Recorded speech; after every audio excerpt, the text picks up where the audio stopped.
This episode is brought to you by Thrizer. Thrizer is a new modern payment platform for private pay therapists. Unlike other credit card processors, Thrizer automatically submits claims and deposits reimbursements for your clients with every appointment charge.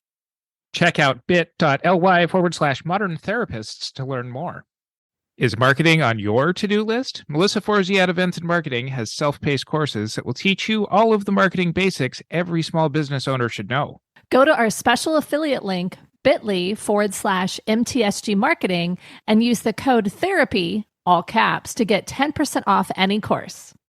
You're listening to the Modern Therapist Survival Guide, where therapists live, breathe, and practice as human beings.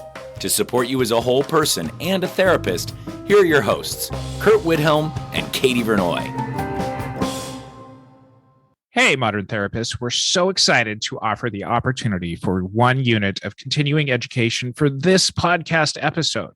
Once you've listened to this episode, to get CE credit, you just need to go to moderntherapistcommunity.com, register for your free profile, purchase this course, pass the post test, and complete the evaluation.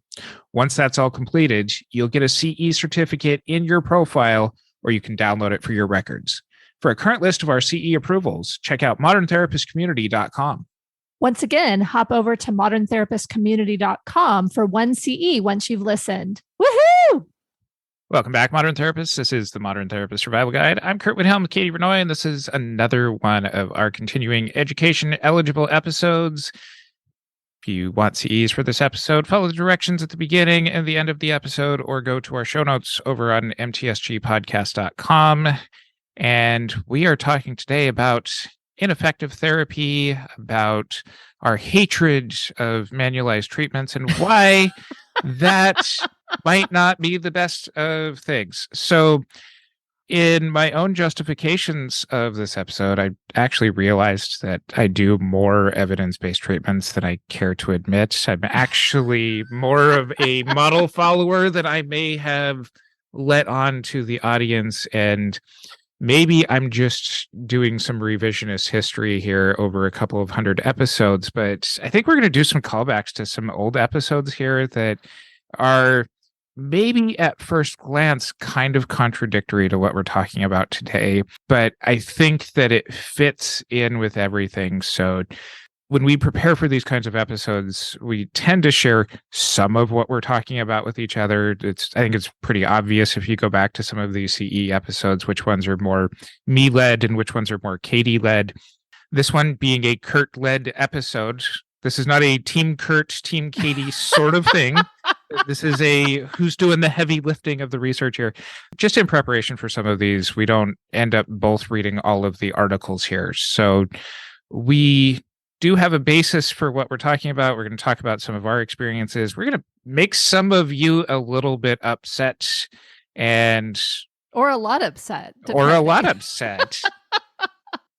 So get your pitchforks and join our Facebook group, the Modern Therapist Group, or follow us on social media and let us know what you think. But we're going to talk about therapeutic drift today and what that is, what it means for clients, what it means for us, and ways that we can address this as individuals and systemically, so that way therapy can be as good as it could be. Okay. Just at first glance, Katie, what is therapeutic drift? When I read the little snippets that you forwarded over to me, the idea of therapeutic drift or clinical drift or therapist drift seems to be that therapists move away from the models that they have been trained upon and start just doing whatever they want. And shockingly, it leads to clients not getting the outcomes that they want. Well, according to these research articles, right? I think there's a lot that we have to get into. I think more nuance than what you're describing so far about what that actually means. Because when I was looking through these articles and thinking about it myself, I think there is potentially a bias in the research if it's the CBT folks that are doing the research. So I want to hear what's going on before I go much further, because it seems to me that you are learning a lot here and wanting to revise your statements around evidence-based practices or manualized treatments. So I'm going to start with the definition. This is from a 2016 article by Glenn Waller and Hannah Turner called Therapist Drift Redux: Why Well-Meaning Clinicians Fail to Deliver Evidence-Based Therapy and How to Get Back on Track. And they defined therapeutic drift as this occurs when clinicians fail to deliver the optimum evidence-based treatment despite having the necessary tools, and is an important factor in why those therapies are commonly less effective than they should be in routine clinical practice. I know in some of our preparation for this episode, and being able to kind of review and refine some of the messaging that we've put out there before is Katie and I are big on common factors type things. We really do appreciate a lot of therapeutic alliance type stuff. We've gone in depth on how to build therapeutic alliance in some of our previous episodes, how to measure that, how to check back in with clients on if those things are still continuing to work out. And I think in our version of describing some manualized treatments before, that we lay out that sometimes that piece of manualized treatments gets kind of glossed over. It gets kind of rushed through things. And that's why some manualized treatments don't work. And maybe the impetus for the call for a lot of us to move out of community mental health agencies and into our own practices allows for a little bit more freedom to be able to focus on building those relationships and using some of that therapeutic alliance in order to, I don't know, help clients. But but it seems like in talking with a lot of therapists across our careers that when we start to talk about therapeutic alliance and the ways of joining with the client, helping to come to an agreement on what the goals of therapy are and an agreement on how we're going to address those goals, still leaves a lot of space to be able to do evidence-based practices from the very beginning. This is just kind of in the first couple of sessions saying, hey, there's some treatments out there that have really good evidence that allow for us to address this particular problem. And the one that seems to be the most robust in treating, for example, a particular phobia seems to come from something called exposure and response prevention. And here's the evidence behind this, and here's how it would look for us. Does this sound like something that you would move forward on? I think that little brief description is a key to a lot of building therapeutic alliance in that, hey, I'm a clinician, I have a plan, and I'm getting your buy-in to this plan from the very beginning that sets up manualized treatments or evidence-based treatments to actually be effective. It's how well we then adhere to those plans that ends up being therapeutic drift or not. But I think in framing some of this conversation with our body of other podcast episodes and everything else is we're not anti-manualized treatment. We're anti not doing it well, or we're not we're anti we're anti bad therapy. And part of what makes good therapy is being able to use a good basis of some of the evidence that actually does work. I mean, we have an episode called "Is CBT Crap?" and we'll link to that in the show notes. But I think when I went back and listened to it, it really is what you're describing. So this is not completely revisionist history, but it really is very cautious about these evidence-based or manualized treatments. And I want to clarify that the evidence base that is around CBT or those types of things isn't the only evidence base. There's a lot of different types of treatment, different frameworks and models that have evidence and or are building evidence that could still be well used. I mean, you're not saying that we all need to start using CBT or EMDR or DBT or ERP or whatever it is and all the alphabets. But there is that element of when we look at common factors, yes, the relationship's very important, but having agreed upon goals and a model is part of common factors. It doesn't excuse us from having a plan and specific interventions. I think the thing when I was reading through some of this stuff that I get concerned about that I don't agree with is this idea of being adherent to a model 100% of your therapy. I think, yes, ERP, you need to be adherent to it. Like that is a particular type of treatment for a particular type of issue that you need to be adherent for.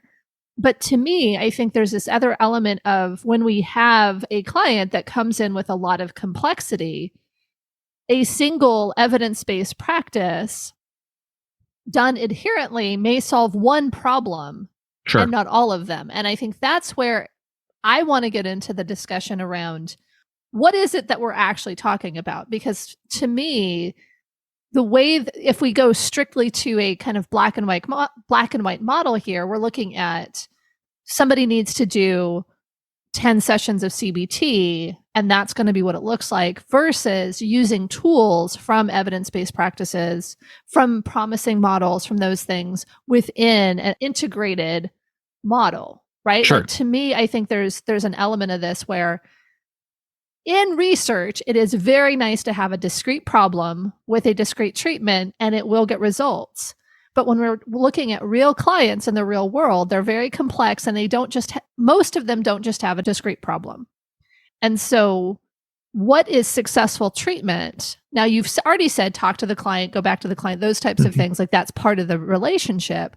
But I think who is defining success in these meta-analyses that you're bringing up? Because to me, it's like, if we're going to start, if the premise that we're starting with is that people are getting worse outcomes because they're not using evidence-based practices, who's defining what successful outcomes are in these studies?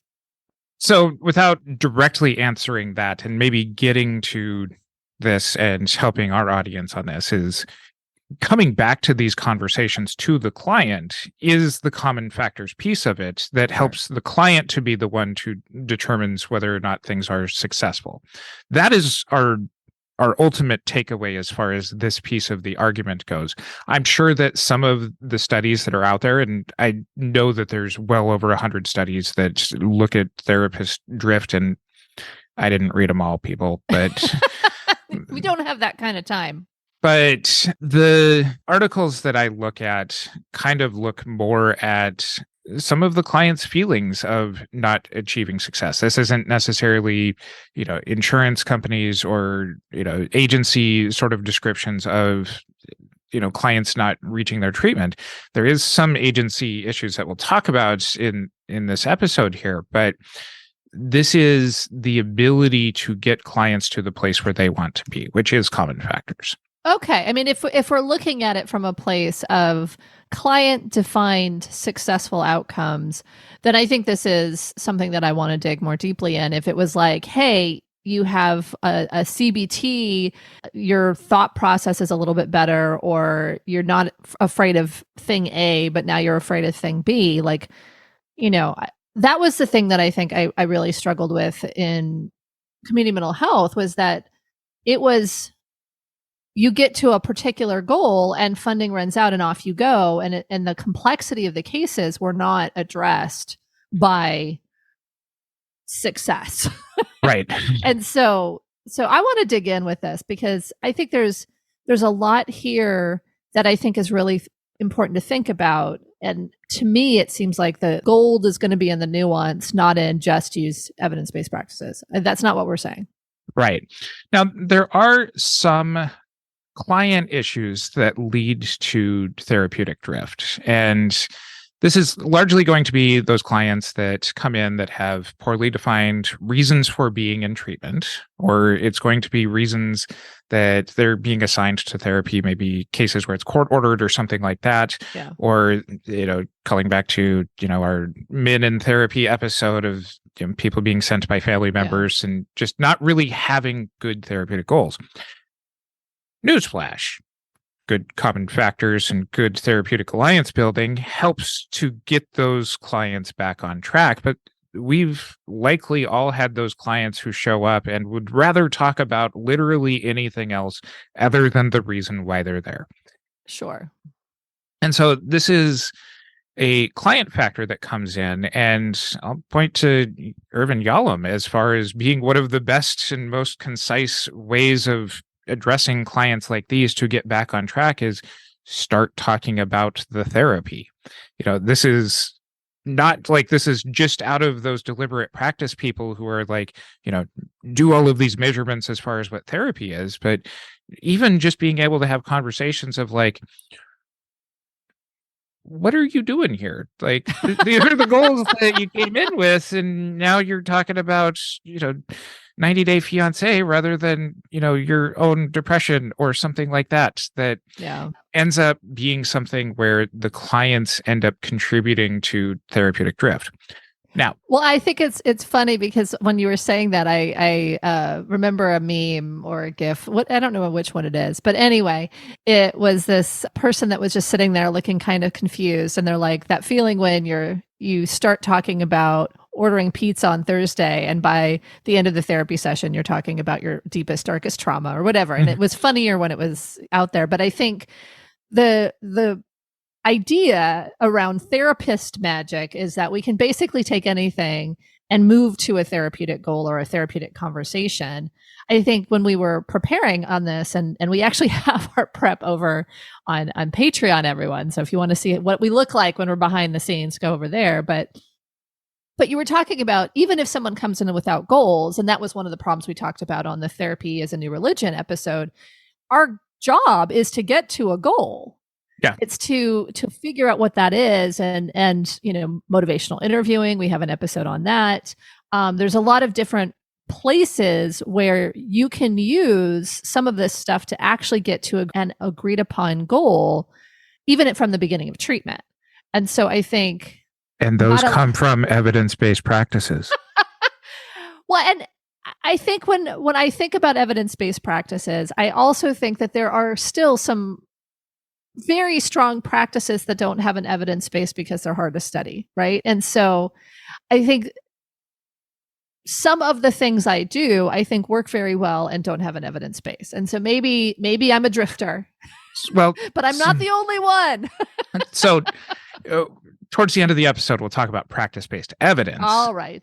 But, and I think that most of the research that we're going to reference here and is easily attainable does come from the CBT world. And yes, part of it does speak to, because it is easier to study. But CBT is by no means the only theory that talks about therapeutic drift.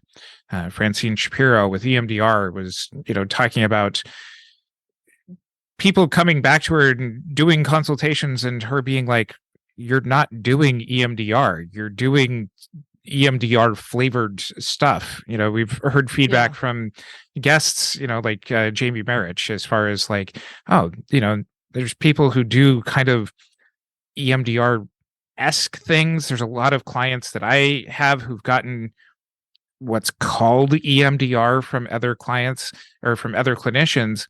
And when they describe what happened, it's not EMDR whatsoever. So part of this is a failure in building that therapeutic alliance of laying out what's going to happen in treatment and helping clients to understand what's going to happen next. This is across a bunch of theories. There's an article from the Australian and New Zealand Journal of Family Therapy that talks about therapeutic drift. So even in relational models, there is an adherence to treatment problem that we can have despite whatever theory it is that we've got coming in. So while most of the research is on CBT, this can happen with any kind of theoretical approach. Well, I actually have two questions then. I think the first one is, are we just talking about drifting away from commonly accepted practices in therapy and kind of allowing the client to talk about 90-day fiance or whatever it is? Or are we talking about not using models that have, or be adherent to models that have this really strong evidence base? Because to me, I think there's a difference there. And then the other element is do we need to tell our clients this is CBT or this is EMDR? I mean, I think sometimes we do, but like, I know I have a lot of, maybe it's CBT flavored interventions that I do, but then there'll be times clients will be like, hey, I heard CBT is good for this. And then I go back and explain, well, that's what we've been doing for part of what the work that we're doing. And we can do it more adherently if you'd like. And this is what that would look like. And they're like, oh no, I don't want to do it that way.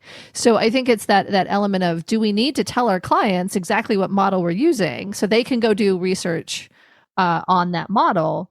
And are we talking about using the model or just using good clinical practices that we've been trained? Like what are we talking about here, I guess? Let's start with that. I think for the most part, we have an ethical responsibility, when appropriate, to share the model that we're working from with clients. I don't think that there's, why not? Does it matter? Absolutely. I mean, I guess if you're super adherent and you're doing like, this is the model we're doing, but like I said, I'm probably a drifter, but I use a lot of different practices. And so am I mid-session saying, okay, now I'm going to go to a narrative approach. Okay, well, now I'm throwing in a CBT intervention, and now I'm doing all of those things are practices that are typically considered effective. They have an evidence base, but I'm not adhering to a single model. We have an ethical responsibility for clients to know what it's like to have therapy with us. Sure. And I say that, but that's not like, hey, I'm doing this model. I think as long as you're clear up front, you're meeting that ethical need. But so back to what we're here to what you actually want to talk about, instead of me just riffing on the things that I'm interested in. Yes. Well, so part of this, and this is going back to that article by Waller and Turner, is some of the therapist factors that go into therapeutic drift. And number one on their list is that we have to pick models of therapy that work. Okay. So this is where, our friends over at Very Bad Therapy have a bunch of stories that get posted there, get shared there, as far as things where therapists are doing stuff, but I don't know that it's necessarily things that work. And this is where, going back to your point a couple of minutes ago of how strict you are to the model, I think that you can do things that are different metaphors or different ways of activating, for example, something from CBT that is out of CBT, but doesn't necessarily, come off of the page. We've talked about, working on anxiety, but doing it facing down the barrel of a Nerf gun of like, okay, I'm working on anxiety here. Being able to use calming techniques in that. Like, I don't know that there's a manualized treatment that says that this is what we're going to do, but it's very easy to put in our case notes of worked on clients' anxiety in session with role playing. Behavioral activation of clients' target feelings and adaptive responses. These are straight out of CBT. It's the form that it takes. CBT is, if we're building an animal, CBT is the skeleton of it. The individual clinician factors of it are what adds out the muscles and the skin and everything else. There's a core structure there that ends up working, but we have to pick something with a core structure that works in the first place. Okay, but do we have to have one core structure? I mean, there are arguments that a lot of the models are just different language for the same thing. So for me, I feel like I can move freely between those. But it is something where there are very different models that have very different opposing. And that's one of the great things in these meta-analyses that I'm reading is that it's picking the right model that works for the right problem. This is not like, all right, if you're a really good brain spotting therapist and you have a family come in, you're not just going to have everybody sit around and do brain spotting and for 45 minutes. That's the wrong application of a theory to the wrong environment. Sure. So you have the freedom to pick and choose which evidence works with which presentation is coming in. This is not a one-size-fits-all argument. It's which of the evidence supports the treatment that you're facing right in front of you. And so you can switch models with an individual client when a different presenting issue shows up. Absolutely. Okay. So that's not how I read what you sent. It was adherent evidence-based practice. Well, it's adherent to the practices that work for the particular problem that's there. And it's Okay. clarifying the priority of which ones of those you work on first, or how you're going to approach them simultaneously. Okay. Number That's two, not how I read it. So I'm hopeful that I like what you're saying. okay. I like what you're saying better than what I read.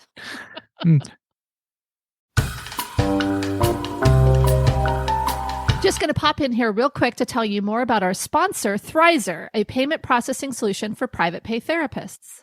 Every time you charge a client through Thrizer, an insurance claim is automatically submitted to their insurance and processed for out-of-network benefits. Most Thrizer clients get reimbursed within 1 to 2 weeks, seeing an average of 80% of the session costs reimbursed directly to their bank accounts. That is amazing. But even more amazing is that clients can have the option to choose to only pay their copay amount and elect for Thrizer to wait for the reimbursement instead. The platform starts completely free for clients, and you only pay a standard 3% payment processing fee. Go to bit.ly/modern therapists and use the code modern therapist to enjoy an entire month without credit card processing fees as you get up and running.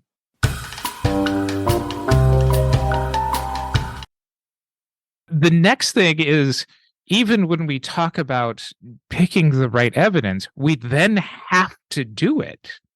Sure. It's all right, I can call this CBT, but if it's not CBT, then I'm just saying, something is a different name for what it is.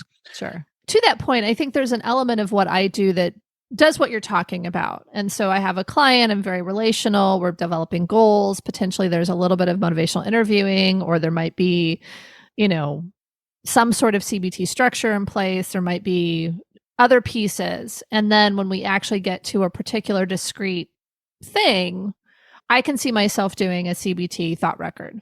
I use that a lot. That's something where I train on the thought record. We do the thought record. I provide them with resources so they can do it at home. And there are times within that something comes up, and especially if it's more of a client with either complex trauma or very big old trauma, we can identify one of the core beliefs or one of the automatic thoughts is based in a trauma. And at times I may shift in that, depending on the client, I may shift in that moment, depending on where we are in treatment, to then a narrative approach to talking about the trauma that's brought up, because I find narrative much more helpful when talking about past trauma. That's just my personal, that's what it works. That's what works for me. I'm shifting in the same session from one model to the next based on what's being presented in front of me. And I'm doing it without saying, okay, we're going to shift to narrative right now.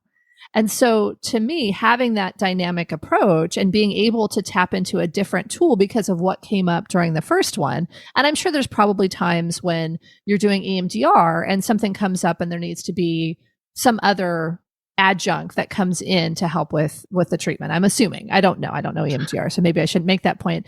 But I don't see that as adherent. I see that as responsive and using stuff that works in the moment, but not necessarily like, here is my CBT treatment. I mean, is that what you're saying? What I'm saying is that, and this is maybe talking about practice-based evidence a little bit earlier than I had originally planned here, but I'm going to make a case for what you're talking about first. Okay. And then I'm going to talk about what's in the research and where you fall into one of those two things, maybe in both. Okay. At one of the previous Camped annual conferences, one of the keynote speakers was Tony Rosemanier, and he's been on our podcast here in the last couple of months.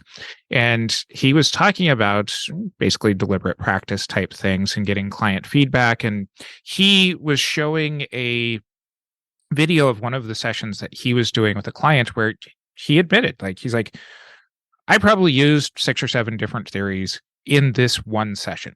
And he'd have various moments where he'd pause it. And there was a bunch of people in the audience who grumbled, you're confusing the client and blah, blah, blah, and this kind of stuff. And I'm assuming he had done this presentation several times and was expecting that as being some of the response. But he showed at the end of the session the session rating scale that the client had completed and how the client ended up finding that the switch between the different theories and different approaches was helpful. So this is not to say that you have to be so hyper focused on just remaining adherent to a particular model, but you have to have the evidence that when you're switching, it works. Sure. And I think that that's the part that, getting back into this Waller and Turner article, is they point out that a lot of clinicians do things because it feels good for the clinician, or it's based on the clinician's biases that these things work, but there's no follow-up that this is practice-based evidence that it actually works. And so we get into kind of this freedom space of, I do things because it feels good for me, or because I see that things are working based on my training across a couple of different theories. But it doesn't really matter if what our feelings are of why things work, if the clients aren't also saying that this works for them. I think that's fair. And to be honest, I think the way that I often approach that is, I say, there is this tool, it's called a thought record. This is what it's like. Would you like to learn it? And I try to identify the folks that I think that it would be effective with. As we're going along, if something comes up and there's an activation, or there's something that I feel like requires a switch, I'll say, hey, did you want to continue with this thought record, or do you want to address this piece that just came up right now? And this is how we might address it. So I like you, I probably am a little bit more adherent than I would, Yeah. And I'm definitely very client based, but I think that's the distinction, right? I think I've also heard clients say that they've had therapists kind of go off on something that they didn't want to really talk about, but felt like they needed to, because that's what the therapist was really driving at, and they weren't feeling heard and seen. And so I think that the distinction you're describing is, we need to make sure we're checking in with the clients, whether it's a formal, outcome at the end of session, or if it's a in the moment, here's what the options are. What are you feeling in this moment that would be most effective for you? And this goes back to that article that I was mentioning earlier in the Australian and New Zealand Journal of Family Therapy. This is by Jeff Young. It's called Putting Single Session Thinking to Work, Conceptual Practical Training and Implementation Ideas.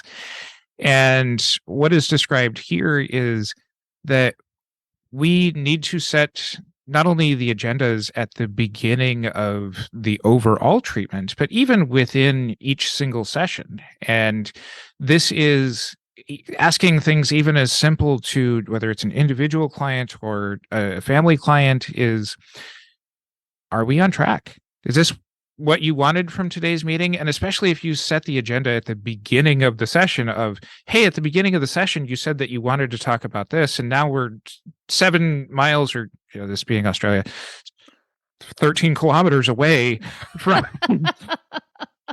where, you said that you wanted to have things come up in session, that ends up making it to where you're better able to stay on track. This is goal setting and goal adherence, as opposed to just rigidly following some sort of treatment plan. Okay. I mean, I agree with that. And I do that. I think, anyone that's done supervision for any length of time, you have to set agendas. And I got very comfortable with setting agendas. What would you like to talk about today? Oh, I got 3 things. Okay, which one is most resonant? Which one's most on your mind? Where do we want to start? And try to manage the time of the session to get to the things. And, oh, hey, we expected, do you want to shift gears? You want to keep talking about this?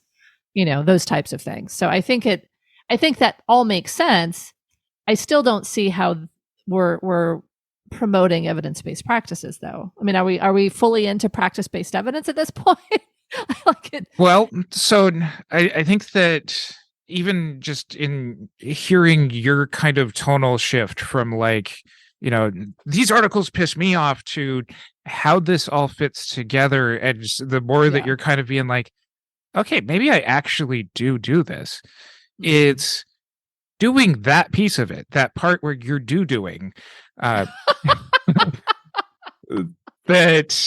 sophomore humor. It's the part where you're doing it, that you do that part of it with more intention. That's Sure. where this stuff actually does all kind of come together. It's not just doing, whatever it is, across my career. It's, I've gone from hearing people talk about things of, I'm an eclectic therapist, or, stuff like that, to, the terminology these days is more, I'm an integrative therapist. But it's doing it with intention, not just with what's most convenient. Well, and I think the thing when I was thinking about this and reading the snippets that I was able to get to, what frustrated me, and maybe this is just in the way these particular articles were written, is that it sounded like the goal was fit widget A into widget B, right? Or do it this way and really be adherent to a manualized treatment, which we're not agreeing with that part. We're saying do the relationship, do the common factors, all that stuff. So I'm not making you defend these articles, but I think the thing that kept coming up for me is that there is an element of this where a lot of the research, at least historically, have been on single groups of folks. There's oftentimes small groups of folks. It's discrete issues, discrete models. And so the evidence base, to me, has been hard to hold above all else. I think that having some of these promising practices, evidence-based practices, best practices, whatever it is, I think is very helpful. And when I go to trainings, I'm pulling out the things that help me.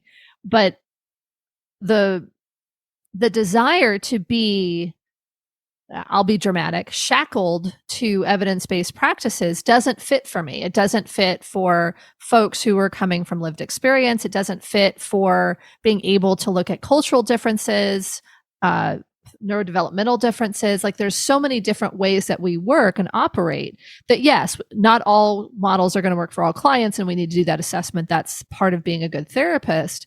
But I think there's also any rigidity around an adherence to a model, I think doesn't necessarily match with the types of folks who are coming into treatment in the real world.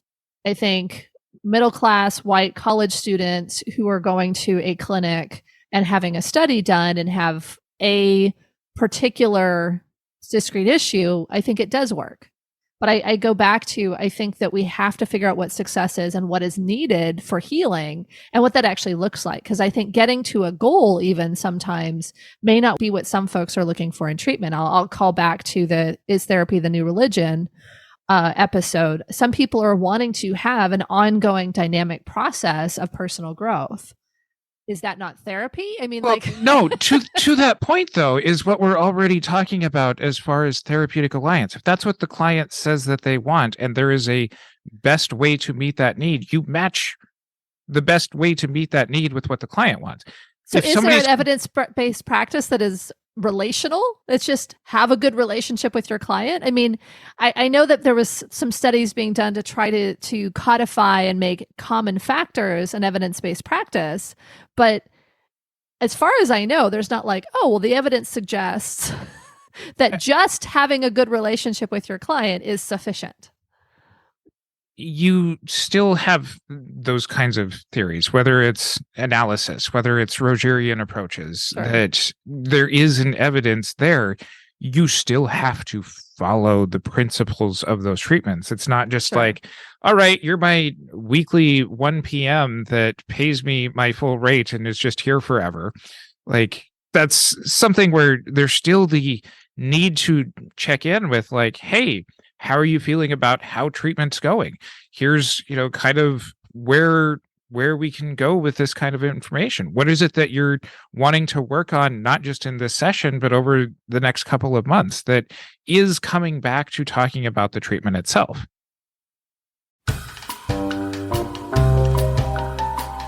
You know how some marketers make marketing sound really complicated? They throw out fancy platforms, big commitments, and a lot of jargon and make you feel more confused than you were before. We're sick of that. If marketing your practice is on your mind and you want to start connecting with your audience, you'll want to check out the marketing courses from Melissa Forziat Events and Marketing. Learn about how to build your brand or define your target market, create a profitable marketing strategy, generate new leads on a budget, or win at social media marketing. Melissa breaks down marketing in a way that makes sense and is doable within any budget. Each course is valued at $247, and you can use the code THERAPY, all caps, to get 10% off. Marketing is meant to be profitable, not confusing. Melissa will help you find success without the complication. Go to bit.ly/MTSG marketing and use the code THERAPY to get 10% off any course.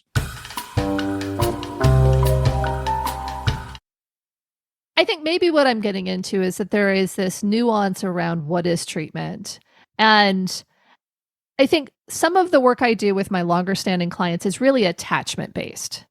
And it is experiential attachment. And it's someone that's in their corner, helping them to process things week to week or month to month, however frequently they're coming in. And I think to me, I have goals, and I think the client does too, but it's not like I want to have a better life. It's I want to continue to work on relationships, and I'm doing that through the therapeutic relationship. So what you're working on is an attachment-based theory without necessarily calling it that. Yes. Yeah. Well, I mean, I think I may even call it that actually, as I think about it, but I think it doesn't feel super goal driven. It's a longer time horizon. And so I think when I'm looking at that, when I'm saying I'm going to be present with you, I'm going to continue to root for you and what you want for your life, and I'm going to help you to sort those things out, and I'm going to experientially have relationship where we can have ruptures and repairs. We can have moments of deep connection. You can feel very known. It's almost like the safe space therapy versus goal-driven therapy in my mind. By the nature of it, it doesn't feel goal-driven in the traditional way that I think like CBT is, or even EMDR is. It's very much process. It's a process goal. And if that's what the goal is and the client agrees to it, then I think that that's fine. Okay. But you're also talking about, a number of the therapist factors that are talked about in this Waller and Turner article, of even our philosophical stances about what evidence-based treatment is, our self-belief on how well we can deliver those. And so what they recommend is doing some self-assessment bias work. And I think that, you took this to be as like, well, the CBT researchers are saying that in order to do CBT better, we need to do CBT on ourselves about CBT, and it's just all CBT all the way down. Yes, I did take that a little bit literally. But it's, even really being able to do a CBT intervention on ourselves of what are the pros and cons of some of these treatment models. Where do those cons really come from? If a lot of our experiences of having to deliver some of these treatments in a agency type setting that really forces us to practice in ways when we've been exposed to a bunch of other theories in our graduate training or other trainings that we do, that ends up becoming a point of frustration, it's not necessarily the evidence-based treatment that's the problem. It's the way that you were forced into doing it that was the problem. So I want to clarify. I know that there are potentially some self-assessment that might be happening just as people are listening. So what are the therapist factors in this? Let's list them out and summarize them, because I'm getting lost because I keep distracting us. So our knowledge base, whether or not we're actually trained in the treatment models that work. Okay. Our beliefs. So we need to keep getting trained. Yes. Okay. Our beliefs and attitudes, it can be, our attitudes about exposure-based methods might make us more cautious in implementing hierarchies when working with things like OCD, panic disorder, eating disorders, those kinds of things. So, for example, if we don't like exposure therapy because we personally believe it's torture or awful and we don't use it, we may be shortchanging our clients because there is evidence that exposure therapy works. Correct. Okay. We can contribute to therapeutic drift by our philosophical stance, whether we view ourselves as clinicians and what works as intuition versus empiricism. So if Okay, we you gotta believe explain that one to me. if we believe that what makes therapy works is what the clinician's idea of what works in particular moments, kind of very intuitive, self-driven therapist factors, overly strong self-ego factors about the therapist themselves, rather than the body of evidence that seems to work. If we more strongly identify in the first category, we're going to be more prone to drifting off of what ends up working. As an example of this, you know, Okay. my students these days are always amazed at the amount that is written about why therapists should not sleep with their clients. And it's like, the big debate on this back in the 70s and 80s. Do you remember what some of the clinicians' results or what some of their justifications were? No. Some clinicians believed that it probably helps the clients if I sleep with the clients. This is because it makes them they feel loved. They feel loved, yeah. So that is the kind of example where maybe not to those extremes of like, I am this agent of change that can evoke this feeling in a client because of this thing. There's a reason that sleeping with your clients is not only not part of the evidence base, but is unethical and illegal on top of it. Yeah. Well, I want to talk about this particular one a little bit more because intuition, I mean, I think it is important for clinicians to have some trust in their own intuition. I think they need to also have empiricism. But is this something where it's more trust but verify? Like, is it seek out your own intuition and verify that this is the path to go? Because yes, sleeping with your clients, if that was an intuitive leap, that's a crappy intuitive leap. But I think there are times when something is happening in the session and I intuitively jump into a question or kind of put forward an intervention that at times is off base and we move on, or at times they're like, oh my God, I didn't say this thing because I didn't want to, but how did you know that? And so I think there's that element of, I don't want to say clinicians shouldn't be intuitive and shouldn't trust their intuition. I mean, one argument is that our intuition comes from being very grounded in our training and that these are the things that commonly will come up and we can sort through them. But I don't want to get to a place where I don't hear you saying that it's all or nothing, but it's when I think intuition is valid for therapists, don't you think? Well, and intuition's valid in the way of like, we have a whole episode on you can't trust your gut. Like, intuition comes from some place, and you're bringing up if that some place is training, then you're probably doing something that's adherent to an evidence-based thing. But you're talking about intuition versus empiricism. I think our intuition comes from what we know. And so I'm saying intuition and empiricism versus intuition versus empiricism. Right? I mean, is that okay? I think you're making a tomato argument. All right. But this is not to be, you have to rigidly follow these things, that they're, even within a lot of the models, is building on some of that clinical intuition and into clinical judgment that allows for the flexible implementation of some of the protocols. But it's not a substitute for the protocols. And I think that that's maybe where your argument is, where I'm hearing it is you're kind of saying the same thing. Okay. That's fine. I got it now. I understand. one of the other things that is pointed out is the way that our emotions impact the way that we go about our sessions. And what Waller and Turner talk about is therapist anxiety.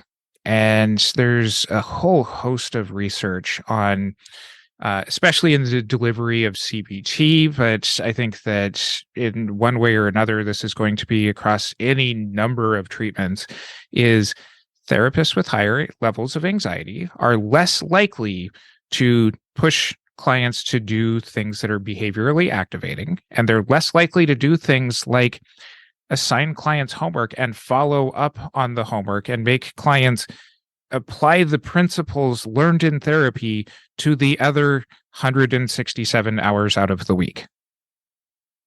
I think that makes sense. I certainly know at times when my anxiety is higher, I'm less likely to push things for sure. And I think there's definitely times when I identify the anxious thought and have to act anyway. Mhm. But I think Now- sometimes the anxiety can be personal, but it can also be based on, I don't want this client to in treatment prematurely, so I don't want to ask them how it's going, or I don't want to do the things. And so I think there's that element of our anxiety. We need to address it because it can hurt our clients, regardless of whether it's clinical or more administrative. And, especially for those in private practice where it's, if I ask and they're like, you know what, I'm actually good, then that's part of your income that's leaving as Yeah. well. Yeah. And that is based on anxiety. And Waller has another 2013 article, Waller et al., that shows that therapists who report higher levels of depression are likely to hold more negative attitudes to manualized approaches to therapy. And those therapists with low self-esteem, this is Simpson Southward et al., do not implement evidence-based approaches. They have lower self-esteem than those therapists who have higher levels of self-esteem. And I can already hear some of the audience members being like, well, of course, the CBT people are full of themselves and more likely to just follow through on things. But I actually think that there's an argument for the reverse. I mean, to me, it seems like being strongly adherent to a model would be very safe. You would know exactly what to do, and you would be propping your own self up behind an evidence-based practice versus so I would see people with lower self-esteem using models more consistently, adherent models more consistently, because they don't trust their own judgment, or they don't feel like they can go outside of the models. So this is interesting to me that I'll make says the reverse. Here's where I think anecdotally what's going to happen in this is, when there's a protocol to follow, it can be measured how close you are to the protocol. So if you don't use it, you can't get measured. So I think it's an avoidance behavior. Sure. I can see that. I think So there's probably a bell curve of sure. who's adherent, and the people right in the middle And are using it. So some of the stuff, back to Waller and Turner, they get into our personalities might be something that contributes to therapist drift. And they show that people who are more likely to adhere to protocols if they have the trait of being open to experience, and if clinicians have higher levels of resilience, organization, and confidence, they have better outcomes when delivering brief evidence-based interventions. Okay. I think you have to say that one again. People who are open to experience and have higher levels of resilience, organization, and confidence have better outcomes when delivering brief evidence-based interventions. This basically boils down to, if you're really timid in being like, excuse me, like, to address your anxiety, like, could you possibly maybe, I mean, some people, it's okay if it's not you, but some people might, work on their anxiety a little bit better if they have to face being around the thing that triggers their anxiety every so often. But if that's not you, it's okay. Like, that is not selling exposure and response prevention at all. Sure, but the impression is pretty bad. But I think that the element that I come back to is there are clients that are not going to be open to it. And so maybe you don't present it to the clients if you have to present it that cautiously. But I think there are some clients who would appreciate, you don't have to do this, but this is something that can work. Now, being so timid about it, okay, maybe that's a problem, but I don't see having caution and saying you are in charge of your treatment and you don't have to do this, but this is something that works for folks. What do you think about it? To me, I think that's okay. I believe that oftentimes, and especially with the CBT, like the adherent, like hardcore CBT folks, it's like, this is the treatment that will work. This is what we're going to do. And people saying, oh, okay, I'll try it. Versus when you have a lot of different models that you're thinking about that might work. Well, and so this is getting into the next point here, which is our own safety behaviors as therapists when we run into these kinds of resistances. Is it something where it's like at the first sign of a client's anxiety towards a treatment that we just jump to the next theoretical model that doesn't have to have our clients face those issues? That this is being able to say, all right, I'm accommodating you, but am I also enabling you while doing that accommodation? And I think that's a really hard question because we've had other conversations, and I'll see if I can find them and put them in the show notes. But like, is it resistance or are you pushing your own agenda? To me, it seems like we need to be present for the client, but we also need to be able to encourage them, empower them to do hard things. And so I think that's where this is where nuance comes in. And I think each person's personality is going to show up with this differently. But yeah, if somebody's not willing to push forward with something in any way or whatever, I think there's the option: do you terminate treatment if they're not doing anything? They're not actually working on anything because they don't want to do this treatment that you think is the evidence-based practice that would work best. Well, so this is where, again, you do the check-in with the clients as far as saying, hey, we agreed that this was a pathway that we were going to go. You're, running into, some growth edges here, or, what comes next in this approach doesn't seem to be working for you. Here's what our options are. Here's ways that we can address this in being able to do our work here. It's coming back to that therapeutic alliance. It's not just making that accommodating jump without coming back to, how is treatment working? What's working for this out of you?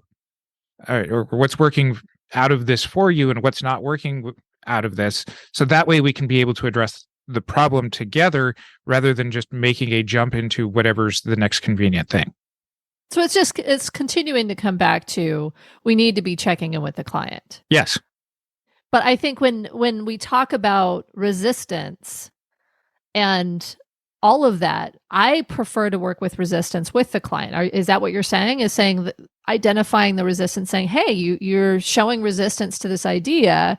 Let's talk about what that's about and determine if this is not the right treatment for you or it just is scary for you. I mean, Correct. Is that kind of what you're talking about? Okay. Yeah, that's addressing it with the client.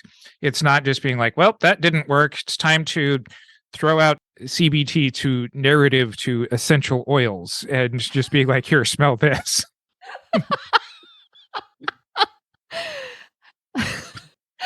Oh, that smells. So the last several points here is about the therapist factors that goes into things, deal with how therapists, what kind of work environment they are, particularly in their social contexts. The more that we hang out with other people who work like us, the more that we engage in peer supervision, the more that we engage in clinical supervision or mentorship type things, the more likely we are to remain on track with what we're doing. And this is a lot of, again, things that are supported out of deliberate practice of like, we get mentors and we get good ongoing clinical supervision or good consultation about things. So that way we're getting just a different perspective. We're not just mired in our own biases of, hey, this seems to be working. You've got to be able to explain this to other people as far as why this works as well. So a lot of what you're talking about with the therapist factors, and please add on because that we went all over the place, and so I don't have them all kind of in my memory, but it seems like there's this element of rigidity, lack of thought, lack of kind of checking in with the client or being able to explain to the client what it is being done. Like, to me, it seems like the therapist factors really come back to philosophy, thinking we know better, and not feeling confident enough to either do the evidence-based practices or to make our clients do them. Yeah. Okay. Because to me, it just we keep saying, work with the client, check with the client, and do things that work. And I feel like that is self-evident, but I think this other piece, and this is something that I think some folks may struggle with, and this is really important to consider, is getting a community or a supervisor or consultant that can help make sure that you're on track. Because I think I can have in my head, this is what I'm working on and this is how I'm working on it. But if I don't actually have to tell anybody that, I can just be sitting in a room with a person and drifting off into hanging out with a client and not doing a whole lot that's really effective. And so it's actually trying to be very strategic with that and getting some consultation that kind of holds an accountability there. Yeah. So what else might be causing this drift, young man? So we also need to look at some of the systemic contributions to this. And I'm going to kind of, as we're nearing the end of our episode here, I'm going to point at two kind of institutional places to keep the focus on this. This isn't necessarily the only places of them, but I'm going to start with earlier in our career. One of the places that contributes to therapeutic drift is the very way that our educational system for therapists is set up.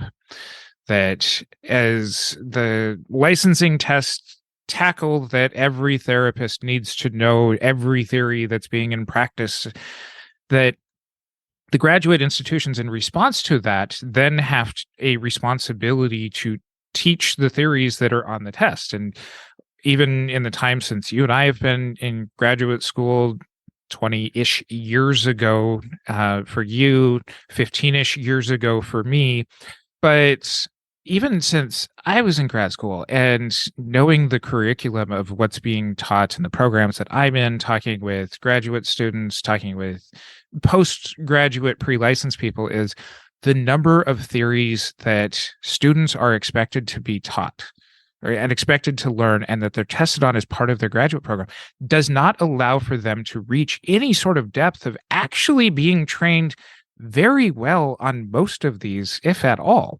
Yeah, we had a good conversation with Diane Gayhart about this on one of an episode. I'll stick that in the show notes too. And so if we're not training people very well on things, and there's kind of, this, I guess, field-wide approach of like, yeah, I guess whatever theory you're going to get, trained on well, that's going to happen at your agency. That it's, there's just kind of this, nobody's stepping up and being like, you know what, we really should get people to focus on core competencies of a handful of theories rather than an ever-growing amount of expensive books that, dive deeply into things but only get 1 or 2 chapters assigned out of them. So not being taught early enough in our career an in-depth enough model to work from is one of the contributing factors of, if we enter into our education with like, all right, every week's a new flavor of therapy, we're going to be more prone to behaviorally doing that when we're actually delivering therapy out in the real world. No. Yeah, the sheer number of models is ridiculous. And I think for me, getting trained 20-ish years ago, I really felt like I was trained pretty well, and it was kind of grounding in psychodynamic and CBT at the same time. And it's really interesting how similar they actually are.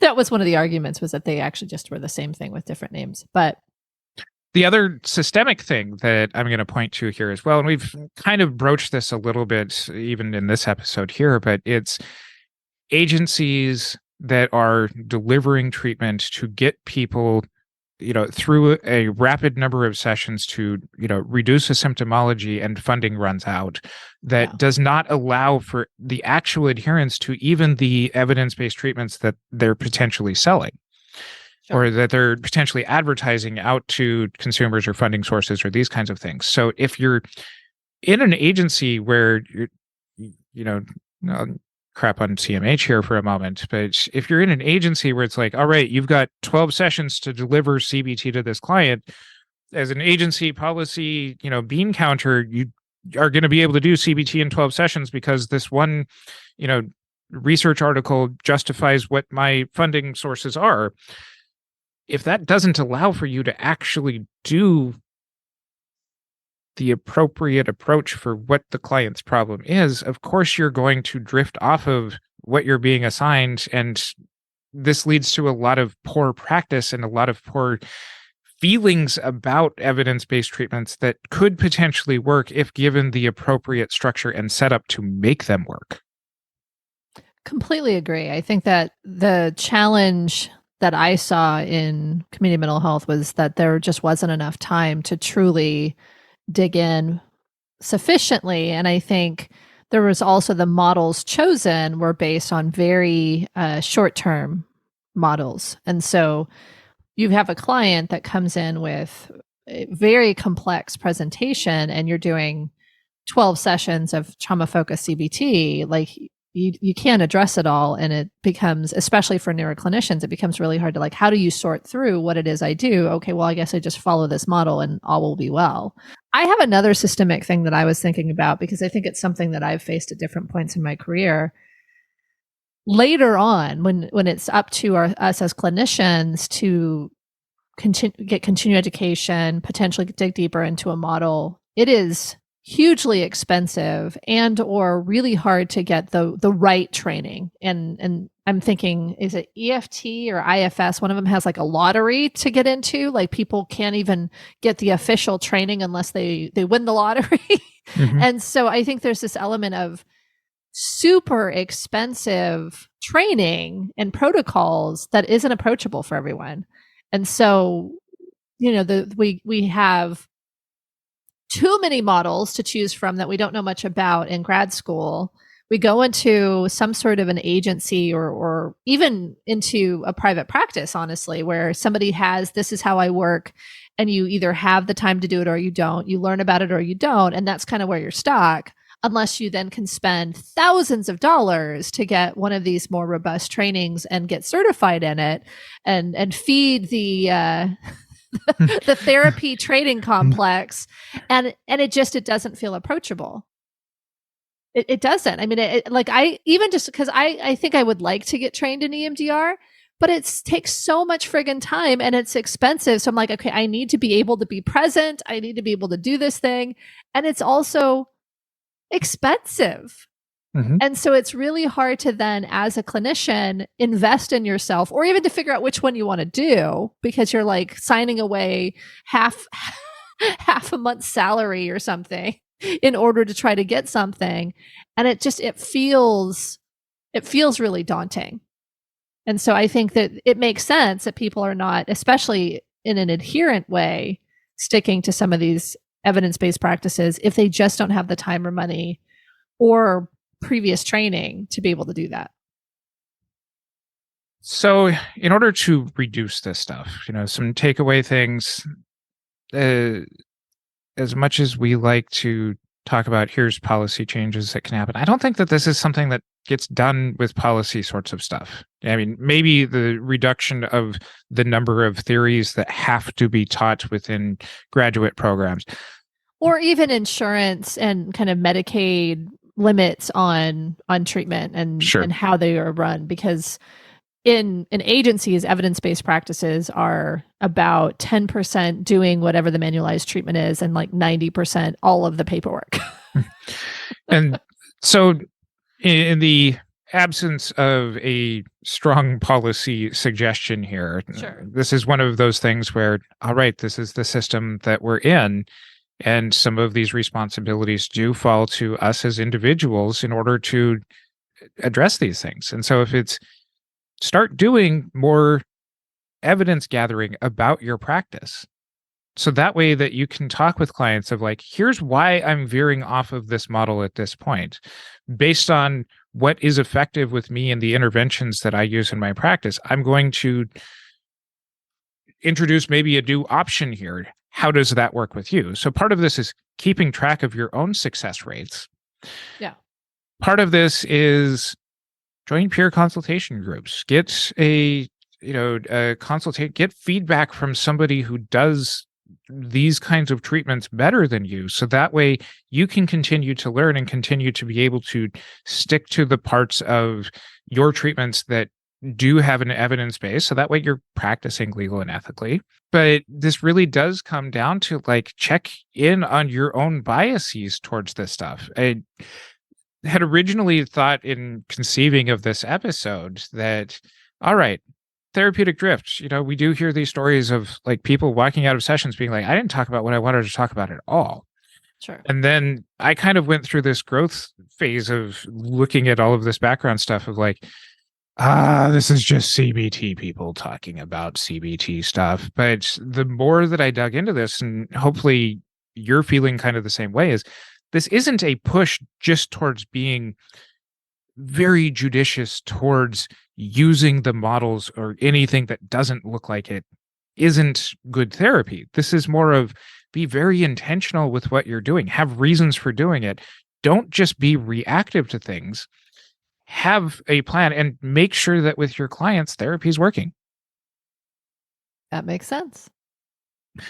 You can find our show notes over at mtsgpodcast.com.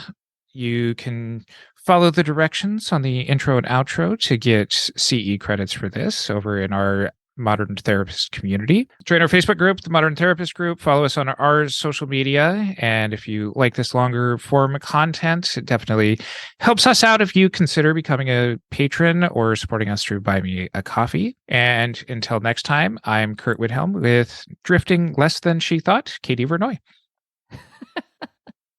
If you're turning away prospective clients after they ask about your rate or getting complaints about super bills, be sure to check out Thrizer. In a few clicks, your clients know how much they'll be reimbursed and begin saving automatically every time you charge them for an appointment. Go to bit.ly/modern therapists and use the code modern therapist for a full month without credit card fees. We're so glad to partner with Melissa Forziat Events and Marketing. She's got an amazing set of marketing courses. Build your brand, define your target market, create your marketing strategy, or tackle social media marketing. Go to bit.ly/MTSG marketing and use the code therapy, all caps, to get 10% off any course.